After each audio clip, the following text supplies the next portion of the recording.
तुमने कौन सा इतने पुण्य कर लिए जो तुमने एकादशी दे दी। एकादशी के दान की महत्वता श्रीमद् वल्लभाचार्य जी ने कहा कि कोई व्यक्ति अगर खटिया पर सड़ रहा है, पलंग पर तड़प रहा है, हॉस्पिटल में पड़ा हुआ है, तो निवेदन है कि उसको देखने जाओ तो अपनी करी हुई एकादशी में से 2 एकादशी का दान उसको तुरंत दे दो। क्यों? तो जिससे उसको मोक्ष मिल जाए, मरने के बाद नहीं।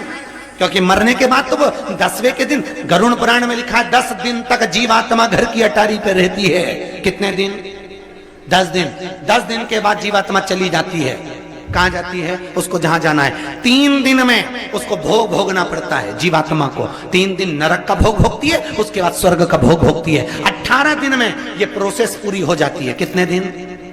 18 दिन। 18 दिन के बाद में उस जीवात्मा को धान के खेत में पटका जाता है। किसके खेत में?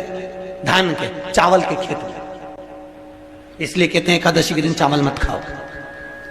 कहते कि नहीं कहते? और क्या कहते हैं? द्वादशी के दिन चावल खाना जरूरी है।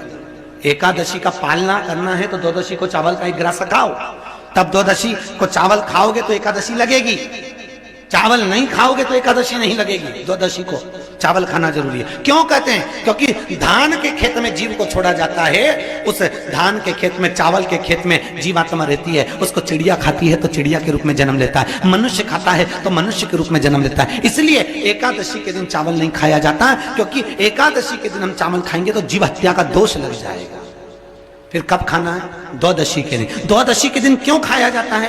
क्योंकि हम एकादशी के व्रत करे रहते हैं और पहला घासा जब चावल का खाते हैं तो अपनी करी हुई एकादशी का पुण्य, जितने जीव हमारे मुंह में जाते हैं उनको उसका पुण्य मिल जाता है और उनका फिर जन्म नहीं होता, वो तर जाते हैं, उनको एकादशी का भाग मिल जाता है। इसलिए कहते हैं एकादशी को चावल मत खाओ पर द्वादशी को। वीडियो को